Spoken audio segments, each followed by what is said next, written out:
Čaute, zdravím vás Medic, dneska som to takto vo videjku sám, pretože som sa teraz rozhodol práve spontánne natočiť recenziu na tento pre-workout Shred-it od firmy Jim Beam v kolaborácii vlastne s Honzom Liškom, ako Lišak ho poznáte z YouTube, vlastne je to môj kolega z Jim Beamu, z českého Jim Beamu a práve v tejto kolaborácii Jim Beamu a Janka Lišku, Honza Lišku vlastne vyšla táto non-steam pre-workout Shred-it, takže poďme si to dneska zrecenzovať. Máme vlastne 372 gramové balenie, príchuť máme vlastne Berry Explosion, vyrába sa to aktuálne len v tejto príchuti. Vieme teda, čo je dôležité, je to vlastne bez kofeínu, čiže bez stimulantov, čiže nemusíte sa báť, keď si to dáte na večerný tréning. V podstate, ak ste nejako citliví na kofeín alebo na nejaké stimulanty, tak sa toho nemusíte báť, pretože mali by ste z tohto zažiť len vlastne svalovú pumpu, zlepšiť nejaký výkon a lepšie sústredenie by ste z toho mali nadobudnúť, takže uvidíme, ako to dneska bude. Čiže je to 372 gramové balenie, nachádza sa tu 30 dávok a jedna dávka má 12,4 gramu. V podstate není to asi na čo upozorňovať, myslím si, že toto už môžu užívať jedinci od 15-16 rokov, pretože to neobsahuje nič zlé a samozrejme nezabudnite využívať kód NASIPSA5, ktorý platí vlastne aj pre JimBeam.sk, aj pre JimBeam.cz, takže ďakujem za podporu. Teda v tej dávke 12,4 gramu, čo je vlastne 30 dávka tu nachádza, v tej jednej dávke je tu L-citrulín, DL malát, vlastne 5000 mg, čiže 5 g, čo je super dávka. Myslím si, že je to dosť optimálna dávka, netreba to zvyšovať, netreba to ani znižovať. Asi znižená by už bola málo, ale od tých 5 gramov a vyššie je to vždycky super. Citrulín malát spôsobuje svalovú pumpu, že sa lepšie napumpujete, prekrvíte. Potom je tu beta-alanín, 2500 mg, túto látku asi každý pozná.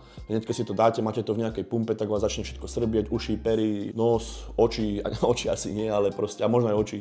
A celé telo, proste takéto svrbenie, takže viete, že to začína makať, ale v podstate to je ten beta-alanín. Ten spôsobuje to, že vám znižuje vlastne únavu na tréningu a vlastne predĺžuje, zvyšuje teda tú energiu a predĺžuje ten efekt toho tréningu. Potom je tam arginín 2000 mg, čiže 2 gramy, myslím, že sa pekne bude doplňať s tým citrulínom, dokopy budú mať 7 gramov a taktiež svalová pumpa, zlepšenie, prekrvenie svalov. Potom tu máme L-tyrosín v dávke 500 mg, v podstate funguje to ako nejaké nootropikum a zlepšovač nálady. Je to vlastne prekurzor noradrenalínu, adrenalínu, dopamínu a teda. Odporúčam, je to výborná látka, ktorá sa nachádza vo všetkých moderných stimulantoch, pre workoutoch aj so stimulantmi. Potom tu máme acetyl L-karnitín, to 500 mg dávke, zlepšuje paľovanie tuku a odburávanie tuku. Potom tu máme betain 500 mg, v podstate podobná látka ako betalanín, znižuje vlastne únavu na tréningu. Potom tu máme extrakt z listov bakopy drobnolistej, to je nootropikum a máme tu aj DMAčko, DMAE, hej, bacha na to, DMAE, nie DMA, ešte bakozidy 100 mg, to sú veci, ktoré vlastne podporujú váš fokus, vaše sústredenie, aby ste sa na tréning sústredili, aby ste precítili každý ten sval a proste boli ste sústredení a využili potenciál toho tréningu naplno. Potom tu máme samozrejme nejaké vitamíny B3, B6, to vás nemusí nejako extra trápiť, aj keď samozrejme je dobré, keď sú tam vždy nejaké vitamíny. Potom tu máme nejaký extrakt z plodov pomarančovníka, máme tu bioperín, napríklad 2 mg, ten vlastne funguje tak, aj ten extrakt, aby vlastne fungovala lepšia vstrebateľnosť všetkých tých látok a tá synergia, čo je dôležité tam mať. A je tu napríklad synefrín 20 mg, ktorý vlastne spôsobuje takéto zahriatie tela, prekrvenie, aby ste boli takí zahriatí a pripravení vlastne na ten celý tréning. Takže poďme si to otvoriť. Je to takto pekne zabavené, klasicky ako všetky veci od Jim Beamu. No, a vonia to silno. Ochutnáme taký kokos. Úplne mi to teraz som zdal na chuť a presne mi to prišlo, ak si pamätáte také tie cukričky, že sme si kupovali a sme si to potom nabíjali do takej hračky. Vždycky z toho vyšiel taký cukrík, neviem, ak z toho Wolipo alebo Kalipo, alebo nie Kalipo, je Nanuk. Čiže ideme stať tú jednu dávku, uvidíme, ako to bude rozpustnosť, aká bude tá chuť. Čiže rozpustnosť vyzerá, že je super. Vonia to pekne, takže na tréning dobrý.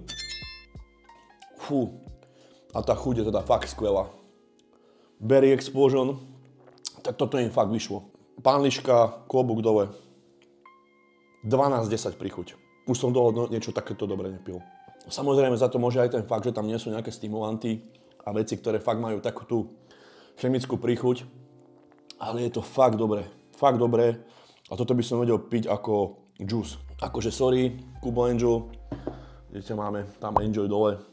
Viem, že má Vince znova príchuť, dračia príchuť, možno už aj bude, keď toto video vyjde, ale vlastne ten Crystal Bull sa nechytá na na túto príchuť Berry Explosion. Veľa ľudí sa vás písalo, že chcete vidieť recenziu na tento Shred-it, či sa to oplatí, neoplatí. Dáme si vedieť za chvíľočku, takže pokračuj ďalej v sledovaní.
blázni, som späť po tréningu, môžem tento produkt ohodnotiť veľmi pozitívne. Nie vôbec preto, že máme partnerstvo s Jimbimom, ale reálne tento produkt je fakt našlapaný. V podstate, ako som opisoval to zloženie, doručilo to presne to, čo malo, ako hovorí Carlito Vemova, lížero první a doručím, čo poviem, takže fakt to doručilo, čo malo. Samozrejme, môže sa stať, že už občas budete mať nejakú takú, že natrafíte na Atilku, ako sa hovorí, a možno to tak nezašmakuje, ale ja som to vyskúšal dneska prvýkrát a bolo to perfektné. Chuť 12 z 10. Chuť je fakt tak perfektná. Gratulujem Jimbimu, brutál, aj teda Lišakovi brutalita. Rozpustnosť 10 z 10, ste videli, nič tam neostalo, krásne, rozpustnosť perfektné, není čo vytknúť. Nakopnutie. Tu na túto kategóriu nebudeme nejako rozoberať, pretože tam nie sú stimulanty. Avšak sú tam vlastne nootropika, a ako je ten L-tyrosin, DM a E, tá bakopa a tieto veci. A spôsobilo to také, nechcem povedať, že nakopnutie, že ale ja som dneska nemal práve ten deň, kedy som potreboval nakopnúť, lebo však dneska bol sviatoček, dneska je 1. novembra, sviatok všech svätých, samozrejme to videjko uvidíte neskôr, ale v podstate, že som sa vyspal, musel som ísť do práce a tak ďalej, takže bolo to fakt perfektné, mal som chuť cvičiť, čiže nepotreboval som sa ani dneska nakopnúť nejakou Amerikou, alebo nejakým Enjoyom, alebo Thorom, alebo čím, skôr Amerikou, jasné, tak v podstate mi to úplne vyhovovalo. A není to len proste čisto pumpa, ako keď si dáte napríklad high volume alebo Stivix pump, ale má to aj ten nootropika, takže a to ich fakt bolo cítiť. Ja som bol sústredený na tréningu, čiže čo by som povedal k tomu sústredeniu, dávam tomu 8 z 10. To bolo fakt dobre, ten L-tyrosin, DMAčko a tá bakopa robila, čo mala. Celkovo mi nebolo ťažko na žalúdok, lebo napríklad keď preženiem niekedy Stivix pump, že už toho fakt, že už dám veľa alebo niečo, tak už mi býva niekedy taká mierna ťažobka, ale samozrejme to kombinujem aj s nejakou inou pumpou so stimulantmi, tak tedy to je asi prehnané. A energia, nejaká tá energia, dĺžka cvičenia, že ako vám to nejako ide, bolo to stále v nejakej norme, dal by som tomu príjemných 8 z 10. A čo sa týka nejakého pumpy, samozrejme, to je asi to najdôležitejšie, tak pumpa bola perfektná, tam by som dal 9 z 10. Samozrejme, necháme si tam nejakú miernu rezervu, mohlo tam byť kľudne ešte možno o 2-3 g citrulínu viac, mohlo tam byť ešte napríklad nejaký, ja neviem, agmatín alebo nejaký extrakt z červenej repy alebo niečoho, alebo nejaký glycerol, hej, kde by to ešte vlastne sa vybustilo. Ale takto, ako to je, to úplne stačilo. A čo je brutálna výhoda, viem, že my to nehodnotíme, ale cena 19,90, myslím, že toto stojí. A ešte keď použijete kód NASIPSA5, ešte máte 5% zľavu. No není o čom. Cena, pomer, výkon, brutál. Hodnotím to veľmi pozitívne. Dávam tomu 9 z 10. Fakt ma to prekvapilo. Hlavne kvôli tej cene. Keby tá cena je o niečo väčšia, stačilo by iba o 5 eur, tak hneď to padne na 8. Ale cena, pomer, výkon, pumpa výborná, dobrý fokus, výborná chuť. To normálne vám hovorím, že normálne to je brutálne. Aj to mám chuť si to zase spraviť. Len strašne ma z toho sebelo telo betávaní, takže už to robiť nejdem. Super, hodnotím to veľmi pozitívne, kladne. Klobúk dole pred Jimbimom, ako som raz povedal. Taký ten pomyselný. A teším sa na ďalšie takéto pre-workouty, pumpy, bez stimulantov, so stimulantmi. Super, akože a určite na budúce vyskúšam toto kombičko. A uvidíme, čo to povie, keď povieme nejaký ťažký tréning, nejaké bomby. Takže ďakujem, že to pozeráte, nezabudnite dať odber, like, napíšte do komentáru, ako máte s touto pumpou skúsenosti vy, či máte tiež podobnú skúsenosť alebo nie. A vidíme sa pri ďalších videách. Čaute, všetko dole nájdete v popise.